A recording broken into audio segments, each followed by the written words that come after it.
Good morning, friends. Welcome back to Astrology Today and Tarot. My name is Mel Rose. This is the Tarot portion in the second half of my daily astrology vlog, which you can check out on my other channel, Astrology Today with Mel Rose. Over there, you can find a detailed description of the day's astrological aspects as I have them drawn here. Here I will discuss the tarot card that sits on the side of the page, then I'll play another card that, in the context of the day's astrology, may give us something more to think about. So let's get into it. The card that currently sits on the side of the page is the Two of Swords. It's its second day here. And the Two of Swords is here because it represents in astrology the first 10 days or the first decan of the sun's transit in the land of Libra. Now, Libra is an air sign, and swords in tarot are air element symbolism as well. So air element symbolism is very much about the intellect and how we use it. It's our thoughts, our plans we make, the communications, the way we speak to ourselves and others, and sort of, understanding that we can use our words to help or to harm, right? So we come to the Two of Swords, and here we have a person who is sitting, apparently just sort of on a bench by a lake, I suppose, right? And this person is wearing white, so that sort of, indicates a certain amount of innocence or, a sense of purity about themselves. They have a blindfold on, and they are wielding two swords here, sort of crossed across their heart, right? So in the background, you see some water that is not turbulent, but probably not the most calm either. And the moon is hanging up here near the Roman numeral 2. Okay, so this is a very Libra kind of card. It speaks to it often the key word that comes up with it is indecision, right? Or being at a crossroads. And the thing about being at a crossroads, about having to choose one thing, is that often when we come to these crossroads, when you choose one thing, the other option goes away, right? It's not like, oh, I can choose this one thing and I can try it out. I can choose a major in psychology and try that out for a couple of years, and then go back and do a major, do a major in philosophy instead, right? That's not really how things work, right? When you're choosing a major in college, just as an example, yes, people do change their majors, but you understand that that's a setback when they do it. They often have to start over. So often when we make a choice like that, it's a choice that we are bound to, right? The other option no longer remains for us. So, knowing that there's something that we need, desire, want, have to do, it can be a little bit difficult to just, negate the other option, even even knowing what we want to do. Even if we do know what we want to do, or we know what we have to do, it can be hard to sort of give up on the things that you have to give up when you've made this choice. So one of my favorite astrologers on YouTube is Kathy LaDonna over at Soul and Vibration, and she talks about this not being so much about indecision as it is about knowing what it is that you have to do, but not really wanting to do it. So you sort of fool yourself or fool others and act like you don't know that you have a choice to make, right? Or you just put off making that choice. But if it's that kind of choice, then you're going to have to make it eventually. All these other options are going to fall by the wayside, and we know it. So do the difficult thing, friends. Because you know that it's good for you. Do the difficult thing because you know that it represents progress in your life. Do the difficult thing because it's the smart choice, for you to be able to get to where you want to be for yourself personally in your life. Okay, and with all of that said, I'm going to go ahead and throw another card here. Oh, we got the King of Cups. I got this in a reading this morning for a friend. So the King of Cups represents mastery of emotional impulse, right? The King of Cups is, this is beautiful, also sort of Libra vibe too, because the King of Cups is a person who is emotional but also rational.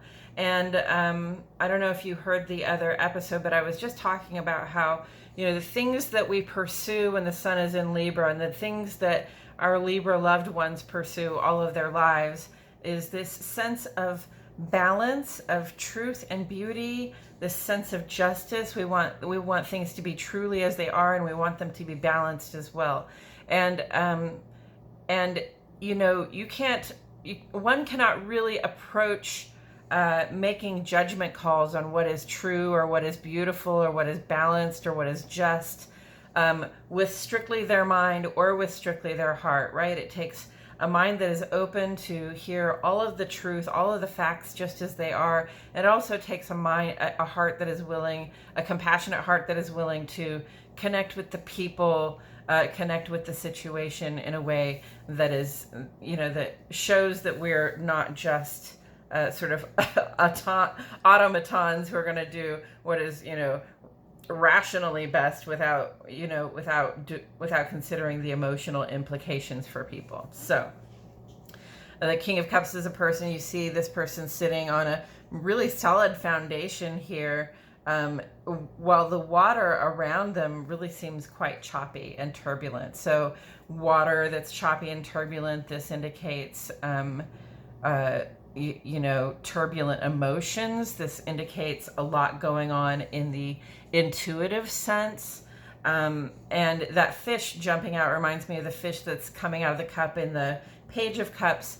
And that makes me think like really that this is about intuitive, like your intuition is literally just jumping up out of the depths and trying to talk to you about what's going on, right? So at this time, please listen to what your intuitive senses are telling you, okay? When the sun is in Libra, it's a good idea to listen to what your intuitive senses are telling you, okay? Because we do have this nice balance between the heart and mind at this time. We have this sort of rational clarity and really emotional clarity too. And maybe the emotions are rough sometimes. Maybe the emotions are difficult to handle, but you see this person, although they have, turbulence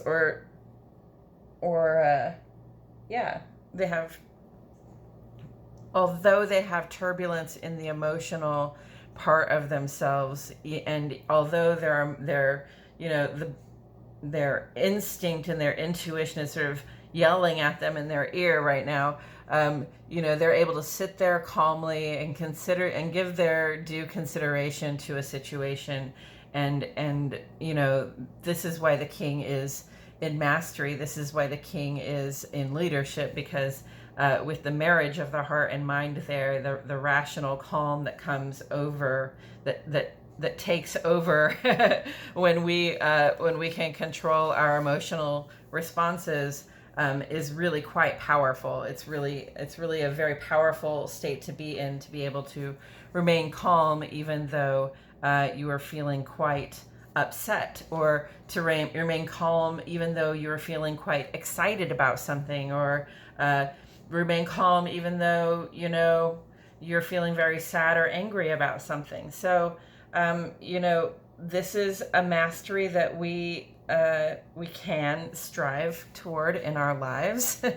And it may be the exact thing that we need in order to get out of this space where we are just dithering and failing to make a choice that we know we need to make. Because once we make that choice, we know there are actions that we have to take. There are going to be losses and there are going to be gains, and it's going to be more work than we probably wanted to do, which is why we're dithering over doing this anyway. And it's emotional work and it's rational work as well. We want to be fair in these situations, but we also really have to take care of ourselves. So not choosing, that's also a choice.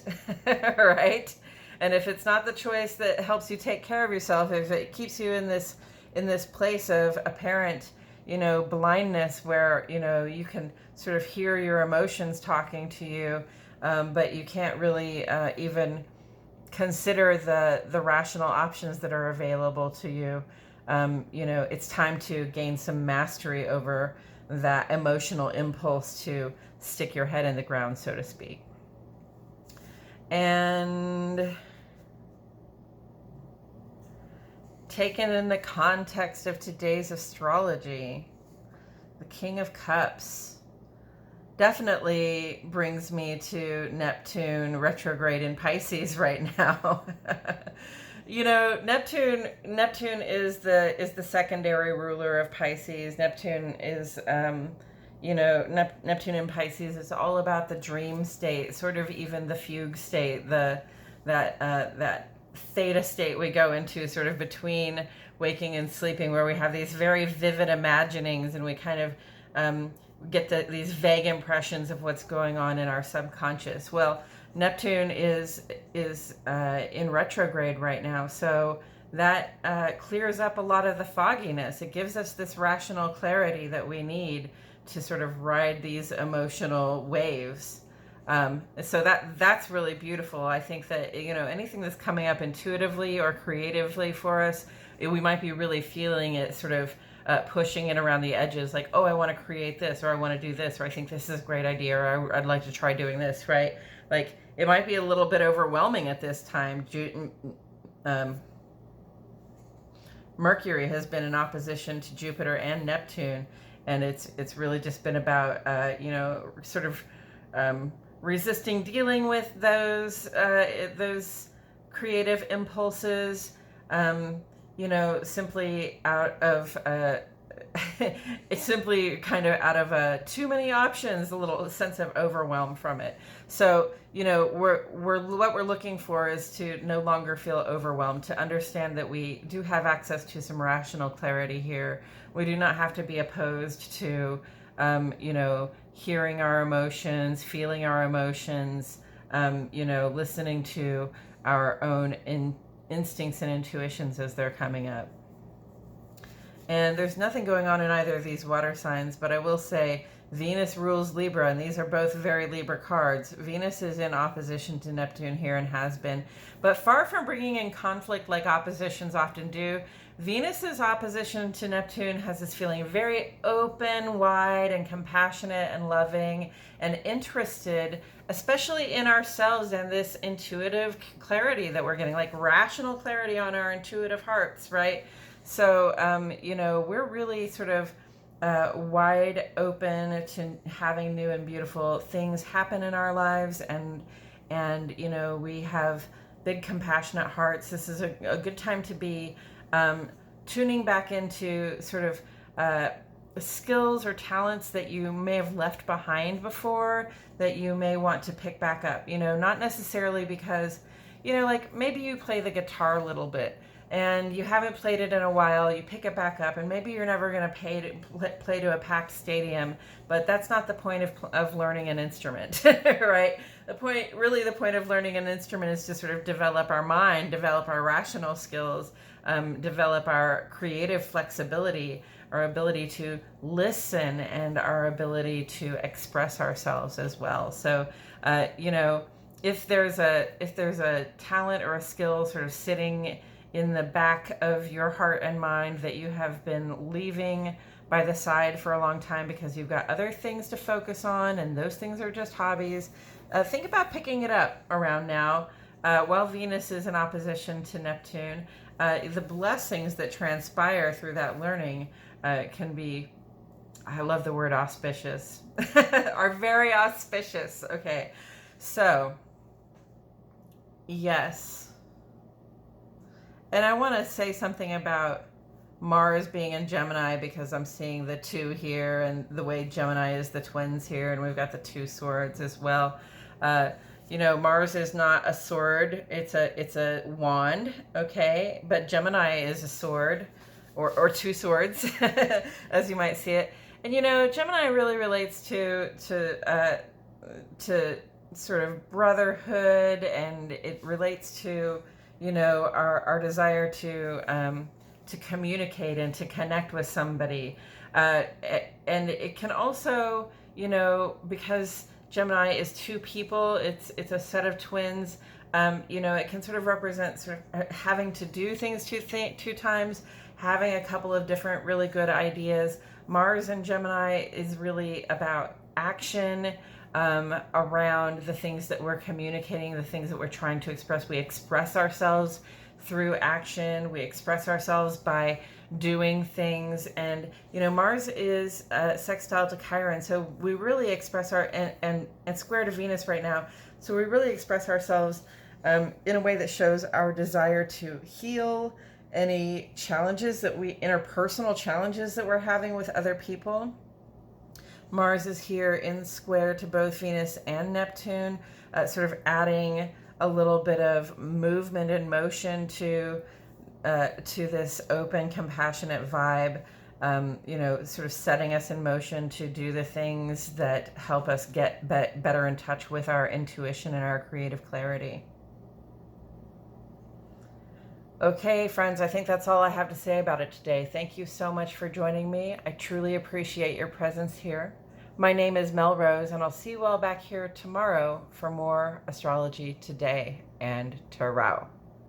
Bye-bye.